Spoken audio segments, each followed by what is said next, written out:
மாணவர்கள் எவரும் போதைக்கு அடிமையாகாதீர்கள். அடிமையானவர்கள் மீண்டதாக சரித்திரமில்லை. எனவே உங்களையும் சமூகத்தையும் பாதுகாத்துக் கொள்ளுங்கள். உங்கள் நலன் கருதி கல்வி டிவி. அனைத்து மாணவர்களுக்கும் வணக்கம். இன்றைக்கு அந்த வாக்கியங்களுடைய மிச்ச விடயத்தை நாங்கள் என்ன சொல்லுமென்றால் அவதானித்து கொள்ள வேண்டும்.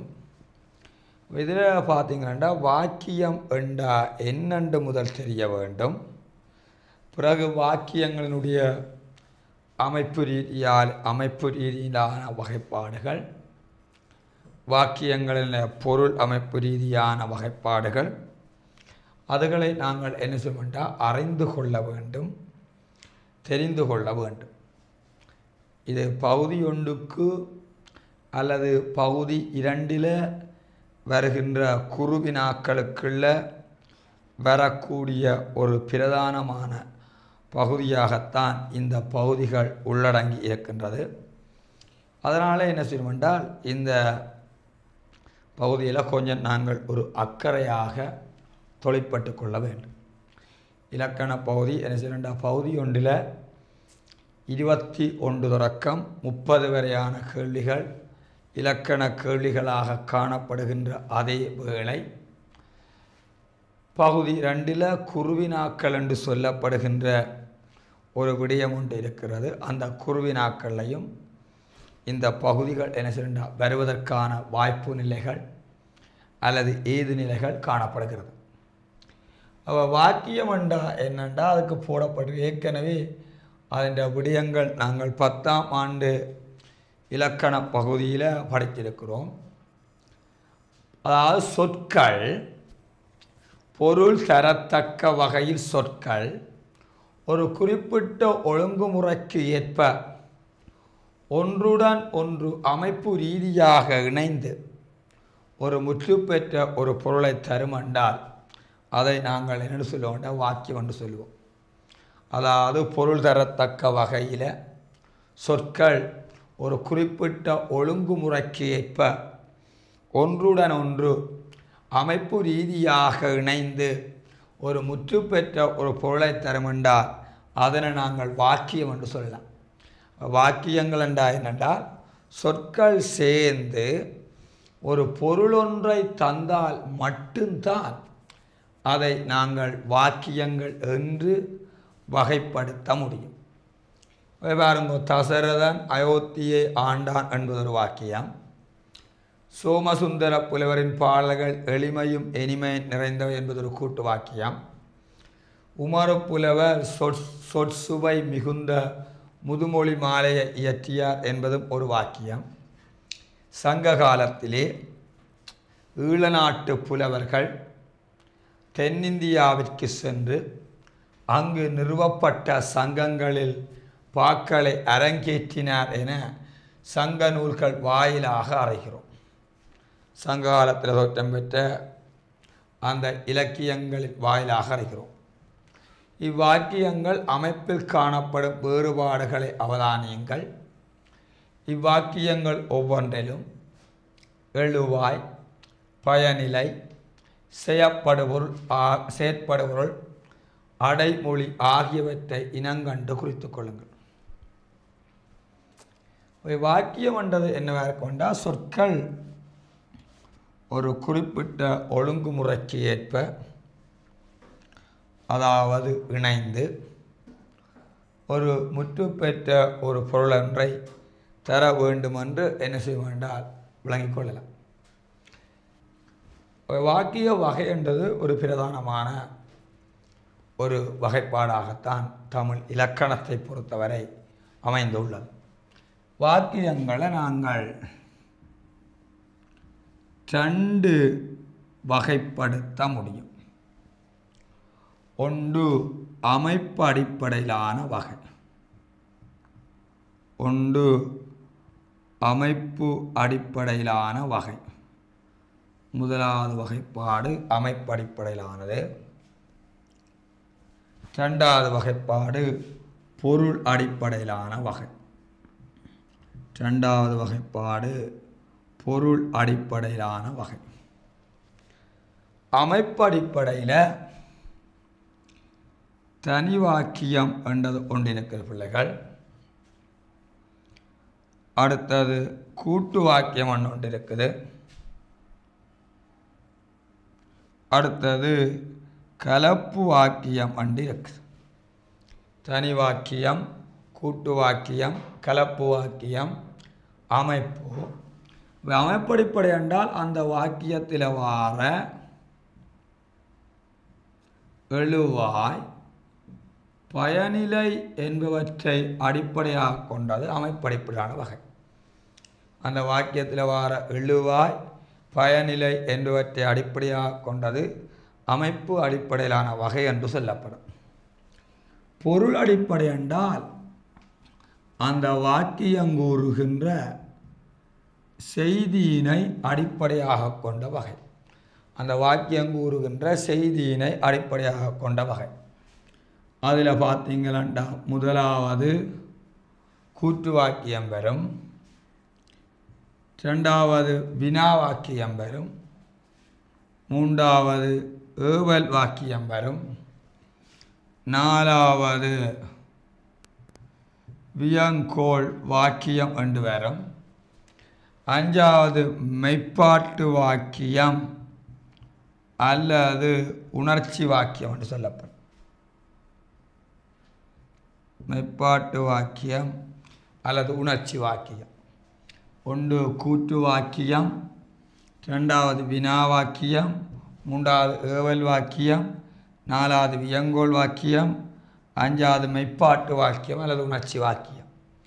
அவை வாக்கியம் ஒன்று கூறுகின்ற செய்தியினை அடிப்படையாக கொண்ட வகைப்பாடு பொருள் அடிப்படையிலான வகைப்பாடு என குறிப்பிடுகிற அதே வேளை அமைப்படிப்படை என்றால் அந்த வாக்கியம் கூறுகின்ற செய்தியினை அந்த வாக்கியம் கூறுகின்ற எழுவாய் பயனிலை என்பவற்றை அடிப்படையாக கொண்டது அமைப்படிப்படையிலான வகை.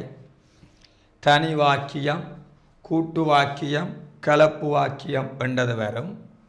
இஞ்சால செய்தியை அடிப்படையாக கொண்ட வகை சொல்வது பொருள் அடிப்படையிலான வகை. அந்த வகையில் கூற்று வாக்கியம், வினா வாக்கியம், ஏவல் வாக்கியம், வியங்கோள் வாக்கியம், மெய்ப்பாட்டு வாக்கியம், உணர்ச்சி வாக்கியம் என்று சொல்லப்படும். அவங்க தரம் 10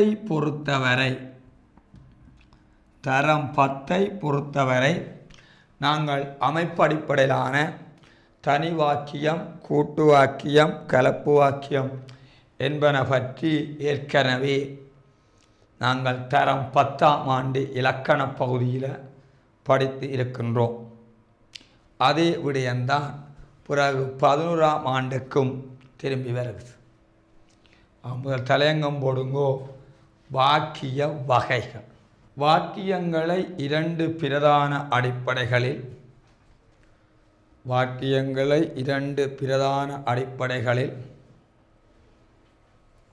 வகைப்படுத்தி கொள்ள முடியும். 2 பிரதான அடிப்படைகளில் வகைப்படுத்தி கொள்ள முடியும்.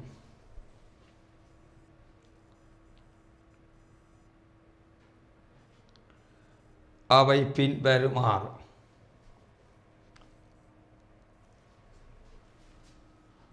அமைப்பு அடிப்படையிலான வகை,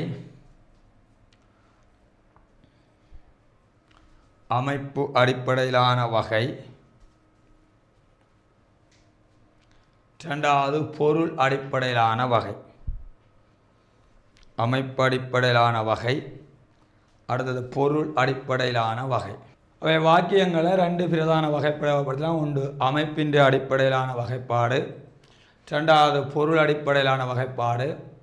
அமைப்பின் அடிப்படையில் பார்க்குற பொழுது தனி வாக்கியம், கூட்டு வாக்கியம், கலப்பு வாக்கியம் என்று வரும். அமைப்பு என்பது அந்த வாக்கியத்தினுடைய எழுவாய் பயனிலை என்பவற்றை அடிப்படையாக கொண்டது அமைப்பு அடிப்படையிலான வகைப்பாடாக கருதப்படும். அடுத்தது பொருள் அடிப்படையிலான வகைப்பாடு, அதாவது பொருள் என்றால் அந்த வாக்கியம் ஒன்று கூறுகின்ற செய்தியினை அடிப்படையாக கொண்ட வகைப்பாடு. அந்த வகையில் கூற்று வாக்கியம், வினா வாக்கியம், ஏவல் வாக்கியம், வியங்கோள் வாக்கியம், மெய்ப்பாட்டு வாக்கியம் அல்லது உணர்ச்சி வாக்கியம் என சொல்லப்படும்.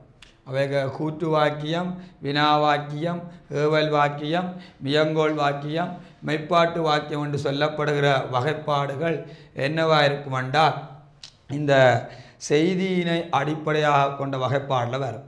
அப்போ இதை பற்றிய விடயங்கள் நாங்கள் ஏற்கனவே 10ஆம் ஆண்டில் வார 1ஆம் பாடத்தில் வார இலக்கண பகுதியில் ஏற்கனவே நாங்கள் படித்திருக்கிறோம். தனி வாக்கியம், கூட்டு வாக்கியம், கலப்பு வாக்கியம்.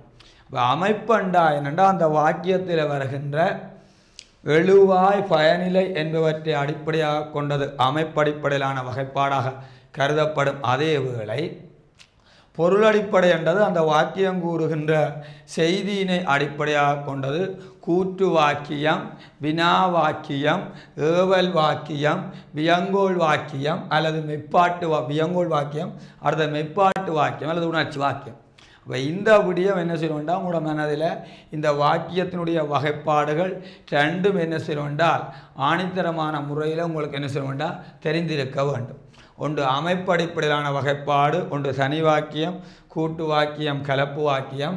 அடுத்த பொருளடிப்படையிலான வகைப்பாடு கூற்று வாக்கியம், வினா வாக்கியம், ஏவல் வாக்கியம், வியங்கோள் வாக்கியம். அடுத்தது இஞ்சால இருக்குது மெய்ப்பாட்டு வாக்கியம். இதில் தனி வாக்கியம் என்றா என்னென்று முதலாவது தெரிஞ்சிருக்க வேண்டும். வாக்கியங்களில் பிரதானமான ஒரு வாக்கிய வகைப்பாடு என்னவா இருக்கும் என்றால் தனி வாக்கியமாக என்ன செய்வென்றால் காணப்படும். அதாவது வாக்கியங்களினுடைய பிரதானமான வகைப்பாடு என்னவா இருக்கும் என்றால் தனி வாக்கியமாக காணப்படும்.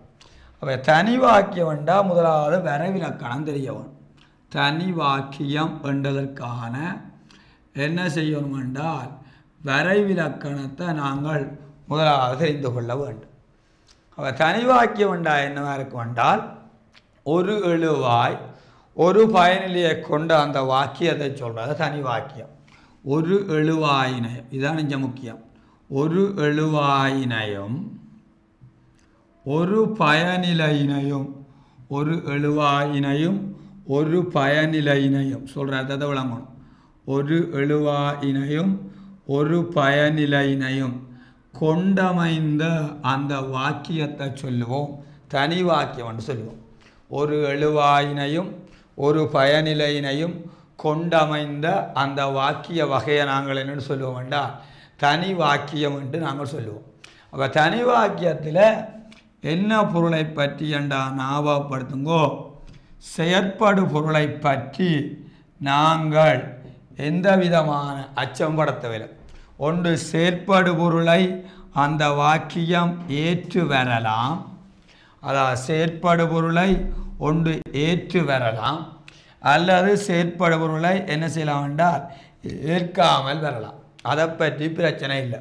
அப்போ ஒரு எழுவாயினையும் ஒரு பயனிலையினையும் அந்த கொண்டு அமைந்த அந்த வாக்கிய வகையை நாங்கள் என்னென்னு சொல்லுவோம் என்றால் தனி வாக்கியம் என்று சொல்லுவோம். ஒரு எழுவாயையும் ஒரு பயனிலையினையும் கொண்டமைந்த அந்த வாக்கிய வகையை நாங்கள் என்று சொல்லுவோம் என்றால் தனி வாக்கியம் என்று அழைக்கப்படும். அவை இதில் செயற்படும் அந்த வாக்கியம் செயற்படு பொருளை ஏற்று வரலாம் அல்லது செயற்படு பொருளை ஏற்காமல் வரலாம். அதேபோல் அந்த வாக்கியத்தை விசேடிக்கின்ற அந்த வாக்கிய உறுப்புகள் எழுவாயை விசேடிக்கிற எழுவாய் அடையோ அல்லது பயனிலையை விசேடிக்கிற பயனிலை அடையோ செயற்படு பொருளை விசேடிக்கின்ற செயற்படு பொருள் அடையோ என்ன செய்ய வேண்டாம் அந்த வாக்கியத்தில் என்ன செய்ய வேண்டாம் காணப்பட முடியும். அவ எழுவாயை விசேடிக்கிற எழுவாய் அடை வரலாம், பயனிலையை விசேடிக்கிற பயனிலை அடை வரலாம், செயற்படு பொருள் வரலாம், செயற்படு பொருளை விசேடிக்கிற செயற்படு வரலாம். ஆனால் அந்த வாக்கியத்தில் பிரதானமாக காணப்பட வேண்டிய ரெண்டு உறுப்புகளும் ஒன்று எழுவாயம், ஒரு எழுவாய் ஒரு பயனிலை கட்டாயம் அந்த வாக்கியத்தில் என்ன செய்யணுமென்றால் அமைந்திருக்க வேண்டிய தேவைப்பாடு இருக்குது. சொல்கிற விளங்கிட்டா? அதாவது ஒரு எழுவாயையும் ஒரு பயனிலையையும் கொண்டமைந்த அந்த வாக்கிய வகையை தமிழில் நாங்கள் என்ன வாக்கியம் என்று சொல்லுவோம் என்றால் தனி வாக்கியம்.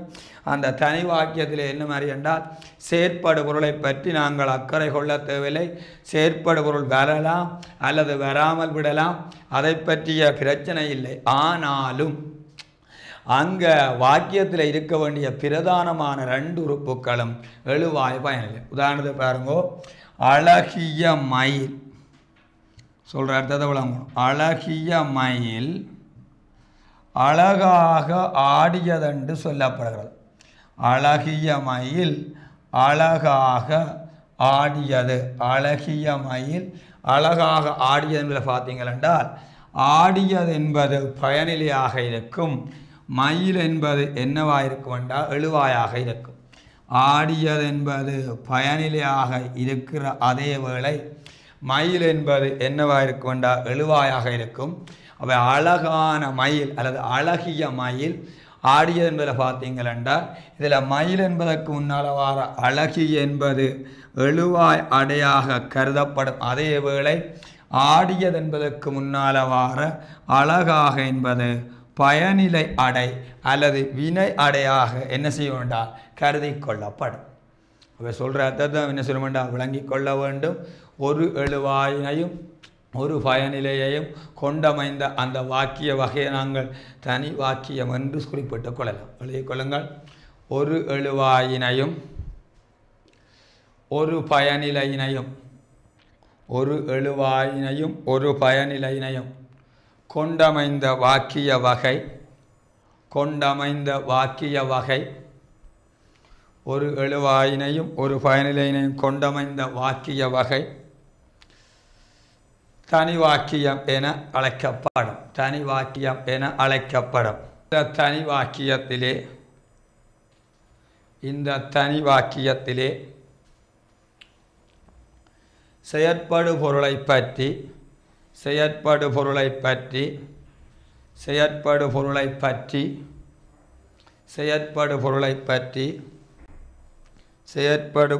பற்றி எந்த விதமான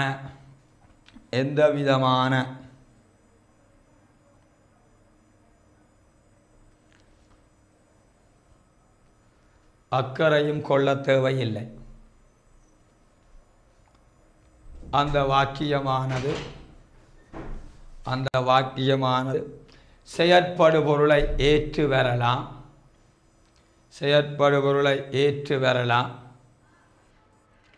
அல்லது செயற்படு பொருளை ஏற்காமல் வரலாம். செயற்படு பொருளை ஏற்று வரலாம் அல்லது செயற்படு பொருளை ஏற்காமல் வரலாம். செயற்படு பொருளை ஏற்று வரலாம் அல்லது செயற்படு பொருளை ஏற்காமல் வரலாம். ஆனாலும் பிரதான உறுப்புக்கள் ஆகிய எழுவாய் கம பயனிலை என்பன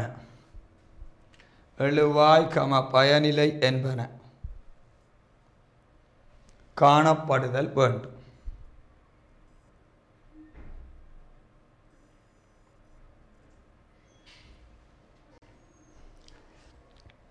உதாரணம், அழகிய மயில் அழகாக ஆடியது.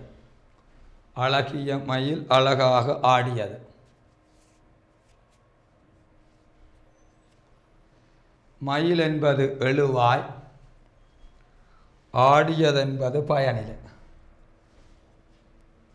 மயில் என்பது எழுவாய், ஆடியதென்பது பயனிலை. மயில் என்பது எழுவாய், ஆடியதென்பது பயனிலை.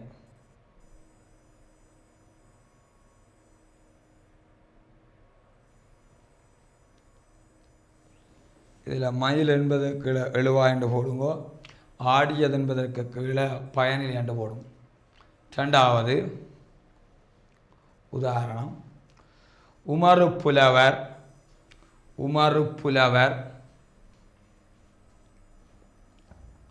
சீராப்புராணத்தை பாடினார். உமறு புலவர் சீராப்புராணத்தை பாடினார். உமறு புலவர் சீராப்புராணத்தை பாடினார். உமறு புலவர் சீராப்புராணத்தை பாடினார். உமறு புலவர் சீராப்புராணத்தை பாடினார். உமறு புலவர் சீராப்புராணத்தை பாடினார்.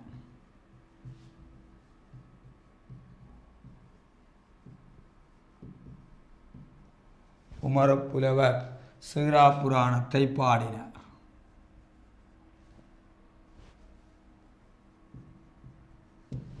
இதில் பாடினார் என்பது என்னவாயிருக்கும் என்றால் பயனிலையாக கருதப்படும். யார் பாடினார் என்றால் உமறு புலவர் என்பது அந்த வாக்கியத்தினுடைய எழுவாயாக இருக்கும். இங்கே வார சீரா புராணத்தை என்பது என்னவாயிருக்கும் என்றால் அந்த வாக்கியத்தினுடைய என்ன பொருளாக இருக்கும் என்றால் செயற்படு பொருளாக காணப்படும். சொல்கிற அர்த்தத்தை விளங்குவோம். உமரப்புலவர் சீரா புராணத்தை பாடினார். இதில் எழுவாய் உமரப்புலவர் பாடினார் என்பது பயனிலையாக இருக்கும். எதை பாடினார் என்பது செயற்படு பொருளாக இருக்கும். ஆனால் இங்கே என்ன செய்யணும், எங்களுக்கு 2 பிரதான உறுப்புகள் இருக்கணும். ஒன்று எழுவாய், அடுத்தது என்ன நிலையாக இருக்கும் என்றால் பயனிலை. 2ஐ நாங்கள் அவதானிச்சா சாட்சி. உதாரணம் 2 போட்டு உமரப்புலவர் சீரா புராணத்தை பாடினார். அதில் எழுவாய் உமரப்புலவர் பாடினார் என்பது பயனிலையாக இருக்கும். செயற்படு பொருள் சீரா புராணத்தை.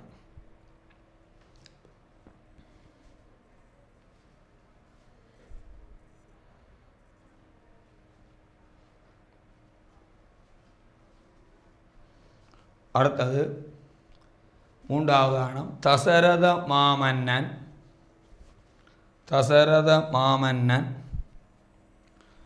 அயோத்தி மாநகரத்தை ஆட்சி செய்தான். தசரத மாமன்னன் அயோத்தி மாநகரத்தை ஆட்சி செய்தான்.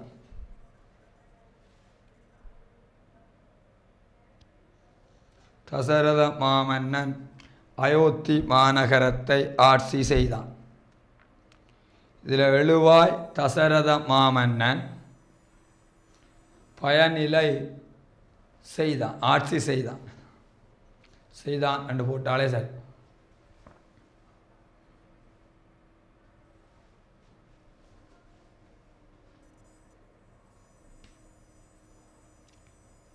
இது தனி வாக்கியம் என்றதை பற்றிய சில அடிப்படையான விளக்கமாக இருக்கும். தனி வாக்கியம் என்றால் ஒரு எழுவாய் ஒரு பயனிலையை உடைய வாக்கியம் என்னவாயிருக்கும் என்றால் தனி வாக்கியமாக என்ன செய்யப்படும் என்றால் கருதி கொள்ளப்படும். ஒரு எழுவாய் ஒரு பயனிலையை உடைய அந்த வாக்கியத்தை நாங்கள் என்னென்னு சொல்லுவோம் என்றால் தனி வாக்கியம் என்று சொல்லுவோம்.